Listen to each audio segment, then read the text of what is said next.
Les amis, bonjour! J'espère que vous allez bien, que tout se passe pour le mieux pour vous. Et aujourd'hui, on va revenir un petit peu sur les quarts de finale. Je vais vous donner très rapidement mes pronostics.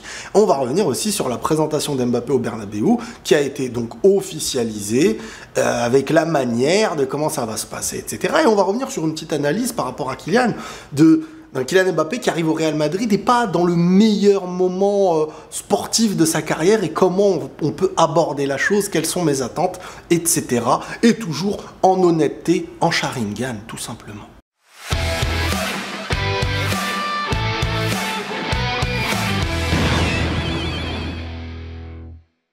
Déjà, je tiens à vous remercier, les amis, pour tous les commentaires suite à ma dernière vidéo sur Cristiano Ronaldo qui s'appelait « Il me fait de la peine, le cas Ronaldo 2024 », dans laquelle on a un peu évoqué un peu le personnage, un peu son enfance, sa personnalité, voire presque ses traumatismes.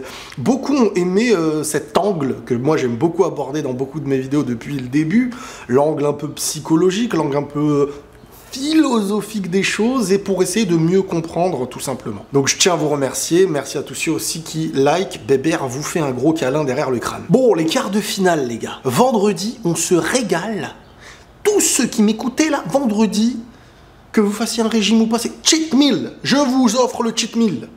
Pizza, burger, kebab, ce jour-là, posé devant la télé, devant le match, les gars, vous vous régalez. Ça va être une journée football incroyable.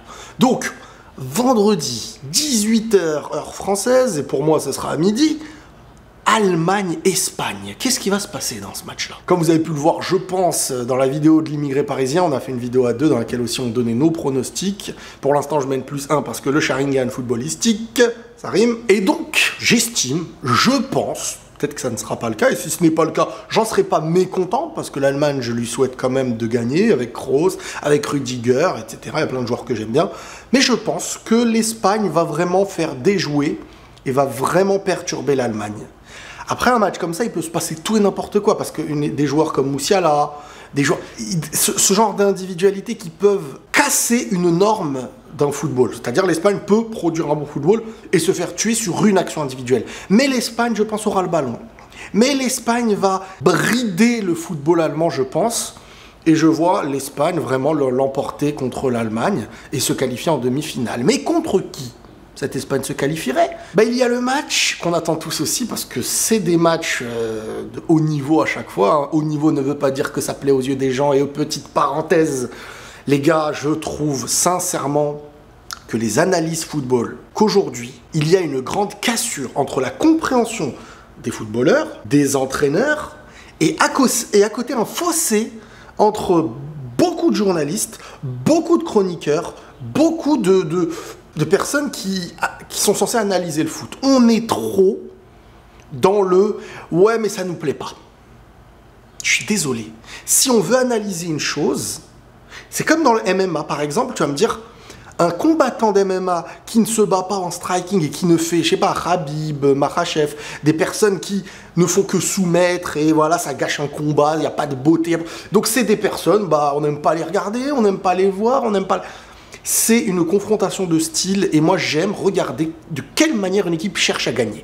Et le dernier match de l'équipe de France, certes, c'était pas le plus beau, mais j'ai vu des choses intéressantes quand tu aimes le foot, quand tu aimes une sortie de balle, quand tu aimes un aspect... Parfois, oui, il y a des matchs où il faut être défensif et parfois, oui, quand un coach estime que sa manière de jouer, c'est comme ça, et on regarde de quelle manière il fait déjouer, de quelle manière il a gagné, de quelle...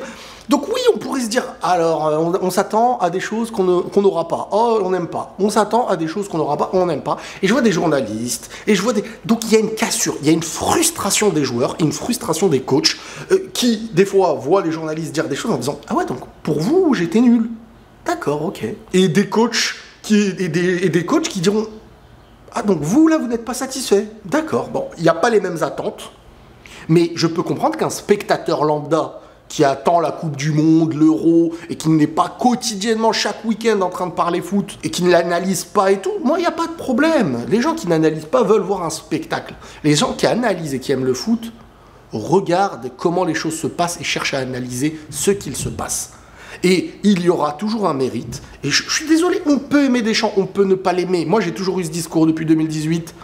il gagne avec cette manière-là. Et quel coach, depuis cette année-là, a fait autant a été aussi loin à chaque fois. Donc oui, cette année, l'Espagne, si elle gagne avec le football, ce sera doublement méritoire. Je suis d'accord.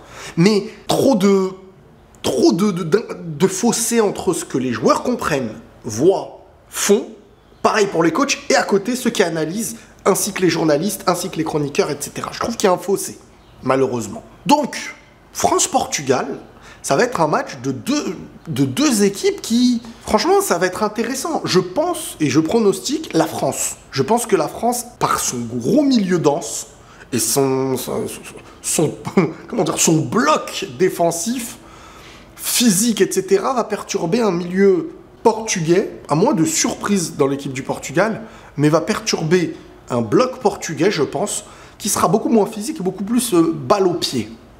C'est vrai, hein, Bruno Fernandes, des Bernardo Silva, des Vitinha, ça va être quand même contre une densité physique. Tchouaméni, Kanté, Rabiot, et même dans la défense, donc la dernière ligne, hormis Théo Hernandez qui est beaucoup plus sur un aspect offensif mais qui est très souvent comblé dès qu'il monte, tu te retrouves avec Saliba qui fait un Euro Prime, t'as Upamecano qui est quand même là, hein, c'est pas le meilleur de ce que j'avais pu voir à certains moments, mais pour l'instant il fait un bon Euro, ça va, pour l'instant ça va, je le ressors pas du lot mais ça va, et t'as Koundé qui fait un excellent Euro.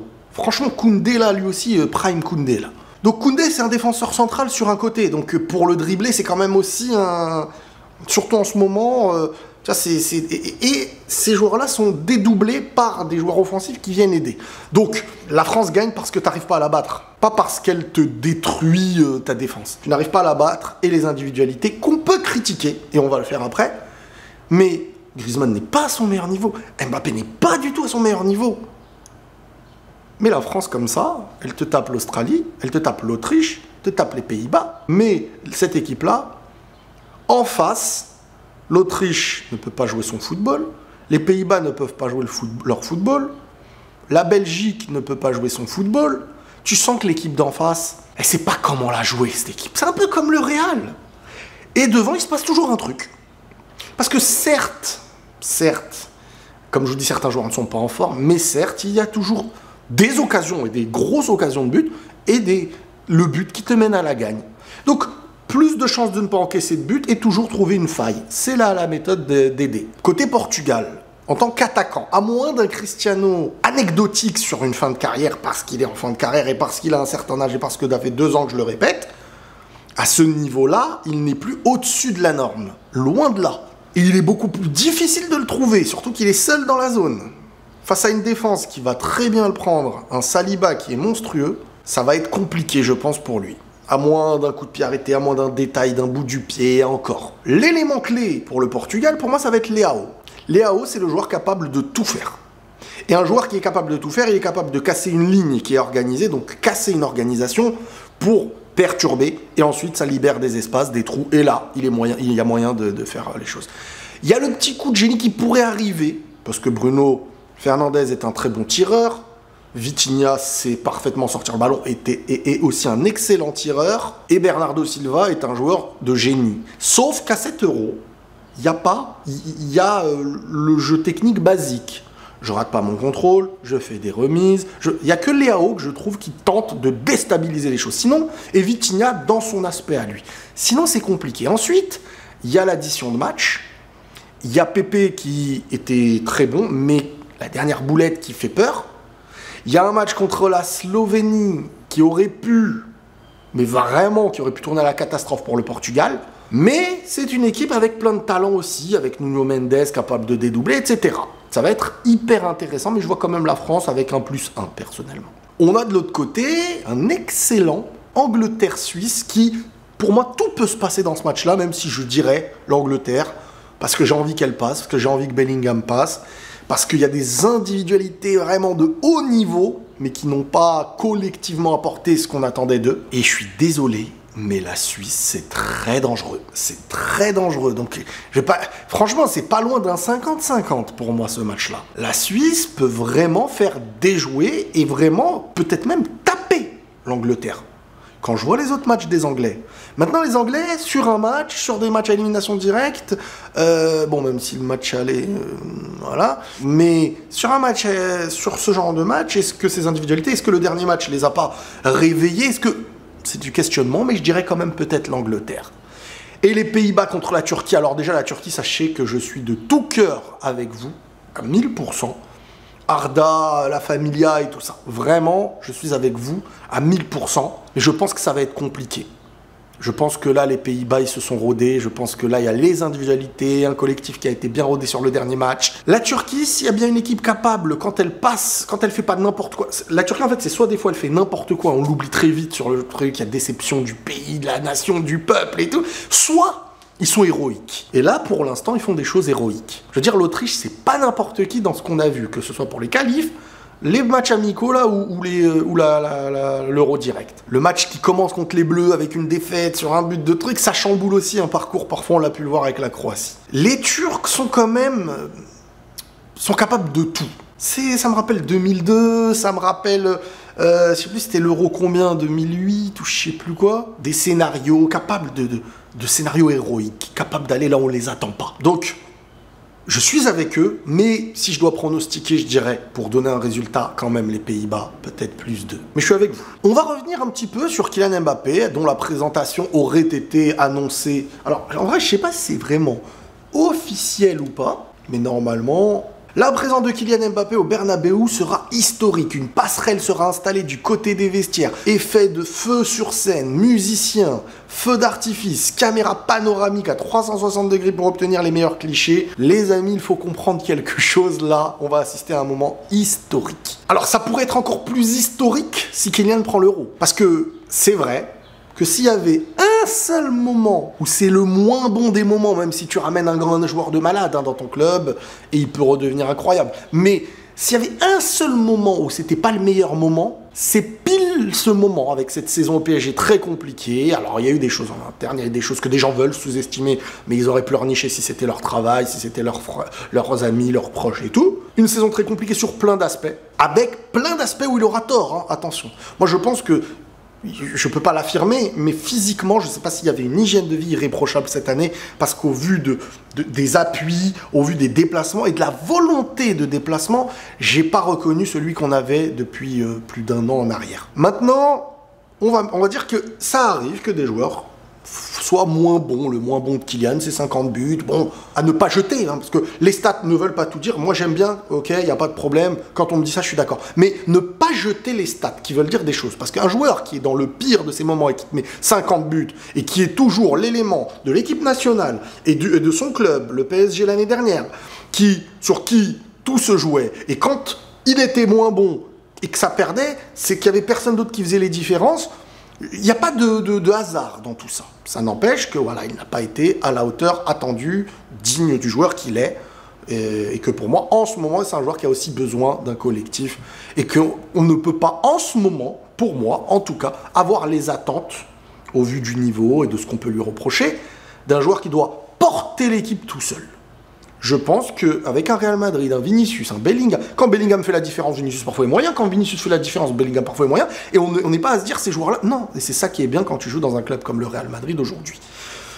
Je pense que malgré tout, tu signes un joueur comme Kylian, gratos au prix de transfert, est un joueur de malade, un joueur qui marquera des buts que d'autres ne marqueraient pas, une profondeur prise que d'autres joueurs ne pourraient pas prendre, qui va faire une nouvelle préparation sous Pintus avec un joueur qui a des stats de malade, le Real qui avait un manque depuis Benzema, même si cette année un collectif est né, il s'est passé des choses, mais est-ce que tu peux affirmer cette année que sur 10 ans, tu n'as plus besoin d'attaquants, tu n'as plus besoin... Enfin, je prends l'exemple, Benzema fait une saison de malade, prend la Ligue des Champions, prend le championnat, etc., prend le Ballon d'Or, il fait une année d'après. On pourrait se dire, t'as pas besoin de recruter, etc. Ben non, l'année d'après, tu perds le championnat, tu perds la Ligue des Champions 4-0 contre City. Donc, ce n'est pas parce qu'une saison est bonne que ça veut dire qu'il ne faut pas recruter quelqu'un au risque de tout perdre. Non, les grands clubs prévoient. Et t'avais besoin de ce joueur, depuis le départ de Benzema, qui est là, qui est attaquant et qui t'assure un nombre de buts incalculable. Parce que ça pèse sur la balance, ça pèse sur les défenses et sur ta manière de jouer quand surtout tu as une équipe hyper complète, forte, solide, technique, avec plein de joueurs qui peuvent faire les différences. On va se régaler. Donc, il y a une attente, on va être attentif à comment il va revenir, sous Pintus à l'entraînement, avec une nouvelle prépa et un nouveau focus dans un club où les choses, il n'y aura pas d'1 million de choses à côté, avec plein de choses où il avait tort par le passé aussi, bien entendu. Donc, cette présentation, elle sera, parce que Florentino Pérez, c'est quelque chose qui promet depuis très longtemps, depuis qu'il veut Kylian, c'est d'en faire une présentation, et comprenez bien les choses, parce que là, on est en train d'additionner le club le plus médiatique, historique, le club le plus historique et hyper médiatique, avec à côté le joueur le plus médiatique actuellement. Donc là, tu additionnes en termes d'image quelque chose qui va être monumental. Monumental. Le nombre de visibilités dans le nouveau Bernabéu. Tu vas lancer un match, mais qui ne regardera pas le Real l'année prochaine? Le Real va faire du bien à la Liga, c'est pour ça que j'espère aussi que le Barça va recruter, avec Nico Williams et tout, avec Lamine Yamal qui va grandir, avec Gavi, j'espère qu'il va revenir, avec Pedri, j'espère qu'il ne sera pas blessé, et la Liga va être suivie. Mais qui imagine une seconde que le match arrive dans 5 minutes, imaginons Mbappé, Bellingham, Vinicius, rien que ça. Bien sûr que les gens, et même moi j'en suis content, parce que chaque vidéo et tout, je suis convaincu que les gens seront de plus en plus là pour regarder. Et j'essaierai d'être à l'honneur de vous offrir mon objectivité. Donc on va se régaler, déjà rien que sur cet aspect. Et ensuite, le moment venu, on regardera et on analysera les choses, tout simplement. Mais ça va être une présentation historique, sachez-le, le 16 juillet, normalement à 19h, dans le nouveau Santiago Bernabéu. Prenez tous soin de vous, les amis, et la paix sur vous.